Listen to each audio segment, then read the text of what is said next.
So the Young Bucks in Impact Wrestling, after last night's shocking ending to AEW Dynamite on TNT, a lot of people are speculating that the Young Bucks could soon be heading back to Impact Wrestling. I say back, of course, because the Young Bucks have a huge history with Impact Wrestling. Previously, they were Generation Me during their time there in 2010, 2011, actually did a one-off in 2013 as well. So they've got a ton of history there. And now, since then, since they're running Impact Wrestling, they really have exploded, haven't they? Huge success in Ring of Honor, New Japan, and of course AEW. They're the current AEW World Tag Team Champions. So, after last night on AEW Dynamite, where they reunited with current Impact World Tag Team Champions, the Good Brothers, and the current AEW World Champion Kenny Omega, along with Impact Wrestling Executive Vice President Don Callis, there's a lot of speculation that the Young Bucks could soon be headed to Impact Wrestling, maybe as soon as next Tuesday's episode of Impact on Access TV, maybe next weekend at Hard to Kill, the pay-per-view, next Saturday. So, if the Young Bucks are headed to Impact Wrestling, along with the Good Brothers, along with Kenny Omega, along with Don Callis, who potentially could the Young Bucks face if they were to have a few matches in Impact Wrestling? Which opponents could the Young Bucks be set to face off against? Well, I've picked about 5 tag teams here. It's 5 tag teams on the Impact roster that potentially we could see the Young Bucks face off against. So certainly some very interesting names. So let's get straight into the names as to who the Young Bucks could be facing soon. Let's start off with the Motor City Machine Guns. Now the Motor City Machine Guns maybe are one of the most obvious names because they're one of the biggest and best tag teams on the Impact Wrestling roster right now, of course, because the Young Bucks, they've got huge history with the Motor City Machine Guns, and we'll touch on that in a second. But when it comes to the Motor City Machine Guns, of course, they're part of the Hard to Kill main event opposite the other tag team in that match being the Good Brothers, Doc Gallows and Karl Anderson. So we know that the Motor City Machine Guns are involved in this AEW and Impact Wrestling crossover. We know that the Young Bucks are involved in the storyline with Kenny Omega and Rich Swann and Don Callis and all of that chaos that's been enveloping Tuesday nights on Access TV recently. So the Young Bucks facing off against the Motor City Machine Guns would make sense from that point of view, but also it would also make a ton of sense because the Young Bucks have so much history with the Motor City Machine Guns. If you go back to 2010, when it was TNA Wrestling, when it was TNA Impact on Spike TV, Hulk Hogan, Eric Bischoff, Beer Money, that kind of era, the Young Bucks had several matches against the Motor City Machine Guns because at the time the Motor City Machine Guns were the TNA World Tag Team Champions and they were having incredible matches on the show. They were facing the likes of Beer Money and the Young Bucks, aka Generation Me, during that time, and arguably one of the best tag team matches in Impact Wrestling history, TNA's history, was in 2010. It was a Full Metal Mayhem match and it had the Motor City Machine Guns defeat Generation Me to retain the TNA World Tag Team Championships. Now, obviously, they would want to do that again. They would want to repeat history. Even several years later, 11 years yet later, the Motor City Machine Guns are still one of the best tag teams in pro wrestling right now. In addition to that, the Young Bucks, regardless of your opinion on them, they certainly do divide opinion in the sense of, are they good? Are they bad? Did the matches make sense? Don't they make sense? Etc. I know people will always discuss if the Young Bucks are actually as good as people say they are. Nevertheless, the Motor City Machine Guns versus the Young Bucks would still be an incredible match today, maybe even better considering that 10 years later, the teams have grown and learned so much more. And the Young Bucks even said it themselves. Once this Impact Wrestling and AEW crossover first started happening, once we had the Winter is Coming edition of Dynamite and Kenny Omega won the AEW World Championship from assistance by Don Callis, Impact Wrestling Executive Vice President, by defeating Jon Moxley. The Young Bucks were then on a podcast. They were hyping up their book. What's it called? Killing the Business. Their book's very good read. Be sure to check it out. They were speaking about what does this crossover mean with Impact and AEW? What does this crossover mean? What should we expect to see in the future? Because of course, in addition to being the AEW World Tag Team Champions, the Young Bucks are AEW Executive Vice Presidents too, so they would know. They said at the time, look, we don't know. We really don't know what's going on when it comes to AEW and Impact. We're figuring it out. It's very exciting, and there are some really exciting things coming, but obviously you start to fantasy book, and they singled out the Motor City Machine Guns as a tag team they would like to face again. So given that the Young Bucks are probably, at this point, there's been no confirmation. Of course, we could see confirmation in the next couple of days that they're at least going to be appearing on Impact, and I think appearances lead to matches eventually. But if the Young Bucks are to have a match on Impact Wrestling, it would look like they've already singled out the Motor City Machine Guns as one of the tag teams they would like to face in the future. So the Motor City Machine Guns, the Young Bucks, having that rematch of all rematches is certainly a possibility going forward, and I think it's a match that pretty much every fan of Impact and AEW would love to see. So really excited because I think that one could be a possibility in the future. But what other tag teams? Well, What about the North? Now, I know what everyone's going to say straight away. Isn't Ethan Page, isn't he gone from Impact Wrestling? Hasn't his contract expired? Didn't we do a video earlier today saying that he hasn't re-signed? He is facing the Karate Man at Hard to Kill, but that was filmed back in November. He hasn't re-signed a new deal. He's not expected to re-sign. He's expected to sign somewhere else. We don't know where else yet, but he's not currently with Impact Wrestling. He's a free agent. That is all very true, and that is all very legitimate. But, and this is a big but, this is a what if, but what if Ethan Page signs with AEW? Because if he signs with AEW, that could realistically mean that he sticks around with Impact Wrestling for time to come. Now, how would that work? Wow, we know that this crossover with Impact Wrestling and AEW is happening. It's happened last night when it comes to Impact's World Tag Team Champions, the Good Brothers, appearing on Dynamite. We've seen it with the AEW World Champion Kenny Omega appear on Impact Wrestling on Access TV. We've seen the AEW President, Tony Khan, and AEW commentator Tony Schiavone appear on Impact Wrestling too. So we know that this crossover is happening. So if Ethan Page were to re-sign with AEW, that could lead the possibility of AEW saying to Ethan Page, right, we want to do the North versus the Young Bucks. How do we do that? Well, since we've got the Young Bucks and Ethan Page under contract, maybe we can have Josh Alexander from Impact Wrestling come in, because of course Josh Alexander isn't going anywhere in terms of Impact. He signed until 2022. He signed a 3-year contract extension back in 2019. But if they've got Ethan Page, the Young Bucks, and Josh Alexander under contract for the various companies, it's a possibility. We could absolutely see a scenario where Ethan Page does debut in AEW as an AEW contracted talent, but we then see Josh Alexander come over as an Impact Wrestling star, as part of this crossover, as part of this working relationship, and we therefore then could see potentially a match that sees the North face off against the Young Bucks. Now, would that happen on AEW TV or Impact Wrestling TV? That's a tough one.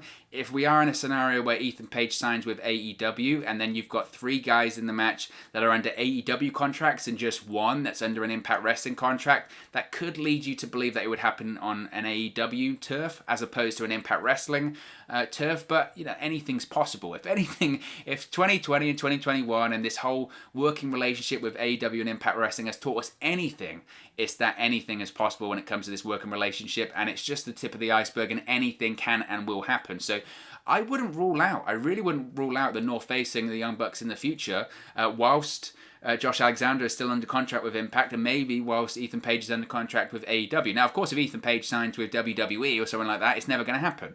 It's kind of a bit of a hypothetical, and we do have to go over a few what-ifs to get to this match, but it's not impossible. It's certainly not impossible at this point, so I wouldn't rule that out.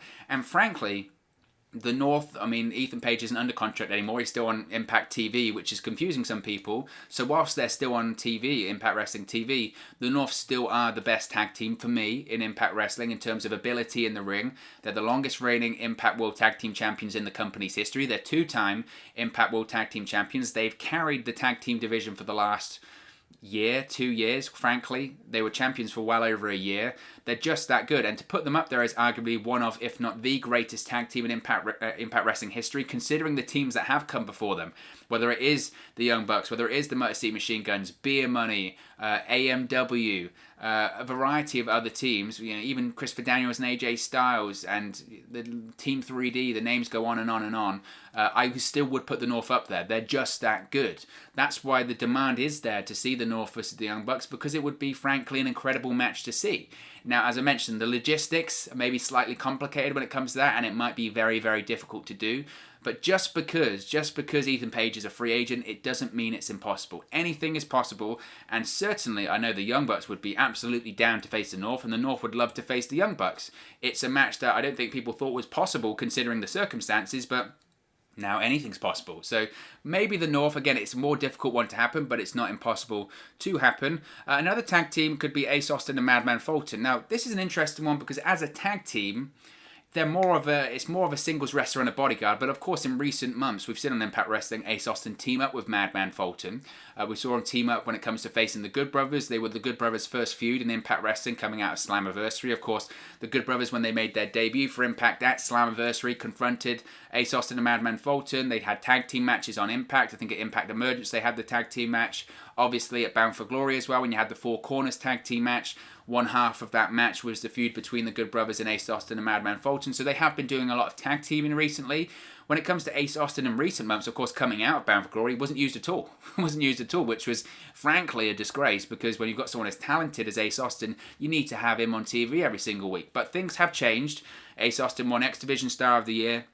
He's part of the Super X Cup tournament, which takes place on Saturday at Genesis, which I do think he'll win, by the way. So it looks to be that there are big plans for Ace Austin in the X Division in 2021. But if he is continuing to tag with Madman Fulton, that it looks like is the case, because Madman Fulton's still been accompanying him to the ring. He did on Tuesday in the match that we saw on Impact on Access TV. Potentially, if the Young Bucks are coming in and they're looking to face younger talent or upcoming talent, you know for a fact that Matt and Nick Jackson would want to face someone as talented, someone as with a ton of potential like Ace Austin. I've said before, I'll say it again, Ace Austin, to me, he's a future world champion in Impact Wrestling. He's got all the tools to do something very, very special during his time with the company. He's under contract until 2022, 2023, so he's going to be around a long time. And if Impact Wrestling want to make the most out of this working relationship with AEW, obviously they're trying to get out of it a variety of things. They want to get the ratings, they want to get the star power, they want to get big money in terms of pay-per-view buys and stuff like that. I get that. But also a crucial thing to get out of this working relationship with AEW is to elevate some of their younger talent, to make some bigger stars that are going to stick around for a longer period of time. I've mentioned people like Chris Bay, I've mentioned people like Ace Austin. Getting people like Ace Austin in the ring with people like the Young Bucks elevates them to the next level. It gives you the perception that Ace Austin is a big star, because even if he loses the match, if he can hang with the Young Bucks, it puts him on another level. Maybe being involved in a tag team match with the Young Bucks is exactly what Ace Austin needs to become that world champion. Personally, I don't think he needs anything. I think he's ready now. I think he was ready back in July at Slammiversary, and he could have become the youngest world champion in the company's history. But maybe having him involved in a match against the Young Bucks is what he exactly needs. And when it comes to Madman Fulton, he does very well in his job as well, the heavy, the bodyguard. And obviously in a match against the Young Bucks, you maybe don't want to have people of the exact same size and the same high-flying ability. If you throw in someone like a Madman Fulton, you have the more powerful, more dominating person. He can throw the Young Bucks around and you have a nice dynamic there. So that could be a lot of fun to see there as well. Another tag team that would be nice to see the Young Bucks face off against, possibly Ken Shamrock and Sami Callihan. Now, these two guys have been fascinating because, of course, they were rivals, then they became reluctant tag team partners, and now they're full-blown partners in Impact Wrestling. As I mentioned previously, were rivals, fireballs in the face on induction nights, Hall of Fame induction nights, etc. They did challenge for the tag team championships back at Slammiversary against the North, which they then lost, obviously. But in recent weeks, we've seen the unity really coming forth when it comes to Shamrock and Callihan, because going into Bound for Glory, of course, Callihan was in the corner of Ken Shamrock as he defeated Eddie Edwards. This past week on Impact Wrestling on Access TV, we saw them attack Eddie Edwards backstage, lock up his wife Alicia, and there's been some discussion that maybe the Wolves could be coming back to Impact Wrestling. Personally, I haven't heard anything about that. I don't know if that's the case, so it's really not for me to talk about because I just don't know if that's legitimate or not. We'll have to wait and see. But as a tag team, I do think they offer something quite interesting. Are they the best tag team on the roster? No. They're not, but they certainly have a lot of star power. In terms of star power, they're one of the bigger tag teams on the roster purely because you've got two former world champions there. You've got the first world champion in the company's history in Ken Shamrock, who is a Hall of Famer and a legend, UFC Hall of Famer too. People know who Ken Shamrock is. Then you have Sami Callihan, who's also an Impact World Champion, a former Impact World Champion, just re-signed with the company. It looks like this bond, this tag team, this partnership when it comes to Shamrock and Callihan isn't going to end anytime soon either. So if you're going to have the Young Bucks come in and do some matches, I mean, talk about star power. One of the bigger names in terms of star power is Ken Shamrock and Sami Callihan. And talk about contrasting of styles. I mentioned that having someone like Madman Fulton in the ring adds a different dynamic to the match. But Sami Callihan's hardly a high flyer. He's a brawler. He can wrestle, but he's more of a brawler, that kind of style. And then Ken Shamrock's this wily old veteran. Can he be the Ken Shamrock that he was 20 years ago? Of course not. He can still go, though. For a guy that's 55, looks better than I will ever look, even now, especially at the age of 55. So he can still go, and it's certainly what a unique dynamic that would be in seeing the Young Bucks face off against Ken Shamrock inside of a wrestling ring, inside of the Impact Wrestling ring, inside of the Impact Zone. That would certainly be a sight that I don't think anyone thought was possible previously. So that could be an option there as well. I think it'll be a lot of fun. How likely is that to happen? I don't know. I mean, I don't know how many matches the Young Bucks are going to have, if any, in Impact Wrestling. But if they're going to have several, if they want to help hype up that tag team division in Impact, why not face this fun tag team? I think it'll be a lot of fun. And finally, and this is the tag team I think they'll probably face the most, or most likely to face if it's not the Motor City Machine Guns, the Good Brothers themselves. Now, people say, how is that possible? They're now partners with the Good Brothers. They've reunited the Biz Clears. They're with Kenny Omega and Don Callis. How is that possible? Well, we know, of course, the reports are that the plans are to have the Young Bucks versus the Good Brothers in the future. That was the plan, and that was the report ever since this crossover first started between Impact Wrestling and AEW. So we know that at some point they're going to do the Good Brothers versus the Young Bucks. Now, where will that happen? What show will that be on? Will that be at an Impact event or an AEW event? It's tough. I think it would likely happen at an AEW event just because they have a wider reach, and I think that might be the case there. But nevertheless, it could happen on both. We could see a situation where the Young Bucks face the Good Brothers, say for the Impact World Tag Team titles on an Impact show, and then the Good Brothers face the Young Bucks for the AEW World Tag Team titles on an AEW show. There's certainly a lot of possibilities here, and I did a video today talking about what does this all mean now that they've all reunited and stars across two companies have reunited, they're now in a faction. What does that mean? And briefly, I don't want to chew my food twice too much with it, but briefly, I think what it means is they've reunited for now. We're going to see the money be made in terms of them dominating two companies, but the real money's made when you tell the story that you do the split and then you have the conflict between the Young Bucks and the Good Brothers, because there is a lot of heat, there's a lot of history there from what happened in 2019 and the Good Brothers not signing with AEW, re-signing with WWE, and there has been that conflict there. That isn't there anymore, obviously, but there briefly was some heat, some tension there. That's a story to tell, but the way to tell it is by building it up over months and then eventually having them to come together. So I think most likely if the Young Bucks do have a couple of matches in Impact Wrestling, they'll have it against the Motor City Machine Guns, but also there's a strong possibility they'll face the Good Brothers too. Now the Young Bucks, maybe like Kenny Omega, maybe they say they're collectors, maybe the Good Brothers say they're collectors, maybe they do a champion versus champion match, winner take all. So there's certainly a lot of possibilities there. I don't think the match is going to happen immediately. I mentioned before that I think potentially it could happen, say, maybe May, Double or Nothing, maybe July at Slammiversary, or maybe September at All Out. Yes, that's a while off, but I think they're going to take a long time to build this storyline, because if they build it right, if they build to this match correctly, this could be really interesting. And in terms of star power, look, the Good Brothers are arguably the two biggest stars on the roster right now when it comes to Impact Wrestling. They just are. Obviously, they've got huge name recognition from WWE and New Japan. They've done it all, they've seen it all, they've done it all. They're big stars, they're on big contracts. So if you want to do a tag team match with AEW, what's the biggest tag team match you can do? It probably is, in terms of star power, maybe not match quality, but in terms of star power, it's the Young Bucks versus the Good Brothers. So that's what they're going to look to do, obviously. So, but of course, as always, this is just one man's opinion. What are your thoughts on these opponents we have named possibly for the Young Bucks to face in Impact Wrestling? Let me know your thoughts in the comment section below. I'll do my best to respond and reply to all of your comments. Really enjoy interacting with you guys, talking about Impact Wrestling, AEW, WWE, all things pro wrestling here on the channel. So be sure to get involved with the community. Drop a comment below. All opinions are welcome. If you have enjoyed this video, please do smash a like on the like button. Really does help us out here on YouTube. Get up the rankings and get into people's recommendation feeds if they haven't seen our videos previously. But most importantly, if you haven't already, please do subscribe to Wrestle News 365. You can do that by clicking the bottom right hand corner of the screen right now, or if you wait a few seconds, there'll be a subscribe button at the end of this video along with another video for you to watch. Thank you very much for watching, listening, streaming, or however you come across this video today, and I'll speak to you again very, very soon. Hey guys, thank you for watching, listening, streaming, or however you come across this video today. Be sure to click on the video on the right there to watch our next video, or click the bottom there to subscribe, or the bottom right hand corner. Thank you very much, and I'll speak to you again very soon.